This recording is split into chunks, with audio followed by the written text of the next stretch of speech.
kasus Doktif, laporannya di Polda Metro Jaya terkait adanya dugaan persekusi, perbuatan tidak menyenangkan, ya, menyerang kehormatan orang di muka umum. Saya pastikan kasusnya jalan karena saya kemarin diminta tolong oleh Doktif untuk memonitoring kasus tersebut. Dan saya sudah berkomunikasi dengan pihak penyidik Direktorat Kriminal Umum Polda Metro Jaya menyatakan kasus laporannya Doktif jalan. Kasus laporannya Doktif terhadap SS dan rombongannya itu berjalan. Karena kalau ngomong jujur, saya pribadi dari awal ya begitu mengetahui Doktif ini dipersekusi seperti itu di hadapan banyak orang di sosial media maupun di tempat umum, kan itu kejadiannya TKP tempat umum ya. Saya sangat-sangat menyayangkan gitu loh. Sebenarnya sangat tidak setuju dengan adanya perbuatan tersebut. Perlu diketahui suami dari Doktif ini adalah pengacara senior yang kebetulan memang beliau adalah kawan baik saya, ya. Maka saya juga sampai sempat ngomong, Bang, kalau sampai istri saya dipersekusi seperti itu rame-rame sama orang, mungkin saya duluan, Bang, malam itu yang masuk penjara, Bang. Bukan si pelakunya, saya duluan yang masuk penjara mungkin. Pasti saya sikat. Karena keterlaluan gitu loh. Udah nggak manusiawi lah. Orang dicegat, nggak boleh naik mobil, ya. Orang dikata-katain sama banyak orang rame-rame begitu. Apa kayak begitu? Saya udah ngerasa kebal hukum, udah ngerasa hebat kali. Nggak boleh kayak begitu, ya. Nggak boleh. Makanya tadi saya juga bilang tuh sama pengacaranya, Bang Petrus, itu nggak boleh itu. Orang dipersekusi Doktif kok kayak apa gitu loh. Di tempat umum, didatengin rame-rame, diserang, ya apa kayak gitu.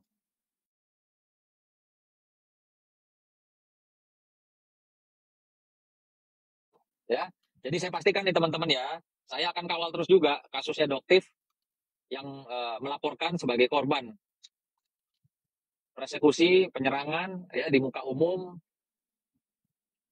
itu saya pastikan kasusnya berjalan. Jangan merasa punya uang, nggak ada urusan. Kita banyak lihat kok ya. Udah nggak zamannya sekarang rasa banyak uang, rasa kebal hukum udah nggak zamannya.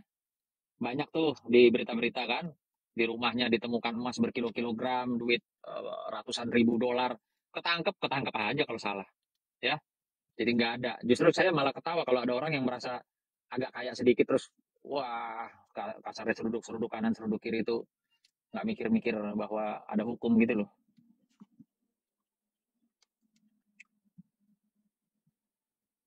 Kalau untuk itu saya pastikan pokoknya tenang, kawan-kawan nggak usah khawatir ya.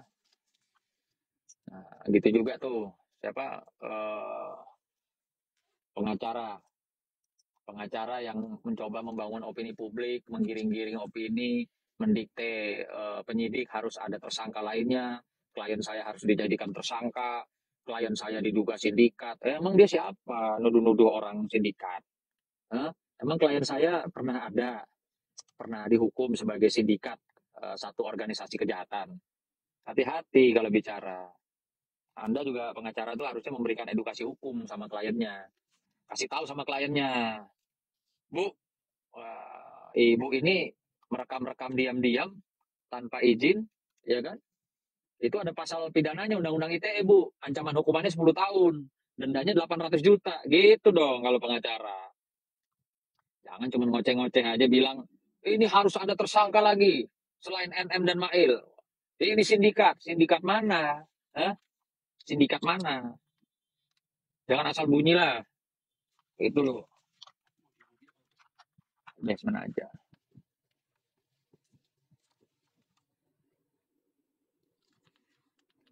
Bang, bebaskan Nikita Mirzani. Nikita Mirzani ya bisa ada kemungkinan besar di persidangan nanti bebas. Karena alat bukti yang dipakai itu rekam-rekamnya itu kan melanggar pidana. Jadi bagaimana satu peristiwa hukum mendapatkan alat bukti ini dengan cara diduga melanggar satu pasal pidana, gimana itu kayak gitu. Itu dari awal saya sudah omongin dan terakhir saya lihat termasuk Bang Hotman juga sudah berkomentar soal itu. Bahwa alat bukti rekaman yang direkam secara diam-diam yang bukan dari institusi Polri, Kejaksaan atau KPK itu tidak bisa dijadikan alat bukti. Ini kata Bang Hotman loh ya.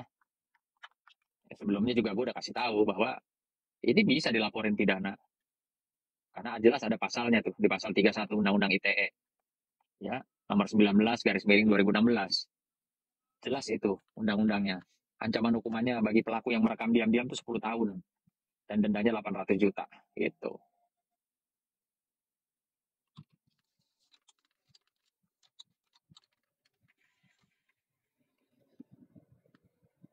Bang, THR, kita lagi nggak bahas THR ya. THR udah lewat kemarin. Saya udah bahas THR, saya udah bagi-bagi.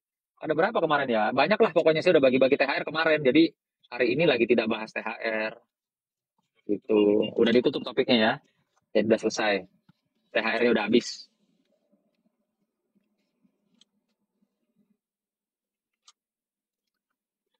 Ya, nanti makanya saya lihat ini. Ketika klarifikasi ya dari Lisanya langsung. Ini Lisa bukan Lisanya Blackpink loh ya. Saya tadi pagi bukan teleponan sama Lisa Blackpink. Saya teleponan sama Lisa yang sekarang lagi viral ya. Asoka nggak boleh ngomong gitu ya, nggak boleh ngomong gitu, nggak boleh ngomong gitu. Kita harus harus apa namanya objektif lah. Nggak boleh ngomong nuduh orang begini begitu. Karena kita nggak tahu yang sebenarnya seperti apa. Nikita Mirzani harus bebas. Ya, kalau saya jadi hakimnya saya bebasin karena dia teman saya dan dia speak up untuk apa namanya masyarakat ya.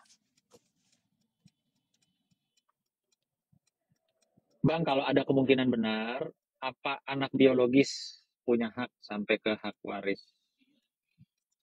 Iya sudah pasti kalau memang anak biologis itu mempunyai hak ya di mata hukum.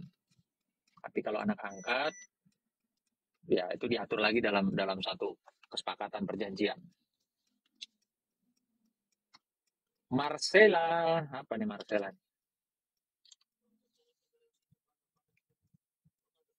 Apa sih saya bingung dari nggak di Instagram, nggak di TikTok. Orang tuh pada nanya sama saya tuh panda, panda, panda. Panda tuh apa sih? Panda binatang yang dari Cina?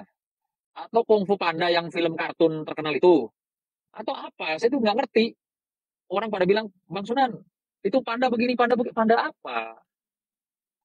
Lagi pula kalau kalau perumpamaan ada panda, saya ini macan. Kalau macan kan nggak usah melayani panda ya. Ya nggak sih?